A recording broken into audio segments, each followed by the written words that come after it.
هنا مروا وكانوا قادة أطهار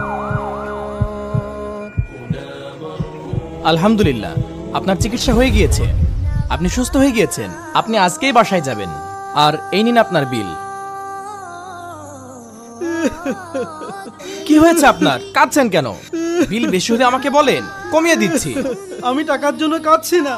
তোমরা 80,000 চেয়েছো, আমি তোমাদেরকে 80 লাখ টাকা দিতে পারবো, কিন্তু আমি কাঁদছি এজন্য তোমরা একদিন একটু অক্সিজেন দিয়েছো আর একটু চিকিৎসা দিয়েছো, এর জন্য তোমরা 80,000 টাকা বিল করেছো। অথচ 50 বছর ধরে দুনিয়াতে আল্লাহ তাআলা আমাকে অক্সিজেন দিচ্ছেন, আমাকে সুস্থ রেখেছেন, এখনো একটা বিল আল্লাহ তাআলা আমার কাছে চাননি। ভাই, আল্লাহ তো কোরআনে বলেছেন, ফাবিআইয়ি আলাই রাব্বিকুমা তুকাযযিবান। তোমরা আল্লাহর কোন কোন নিয়ামতকে অস্বীকার করবে? ভাই, তারপরেও আমরা আল্লাহর সাথে নাফরমানি করি। মানুষের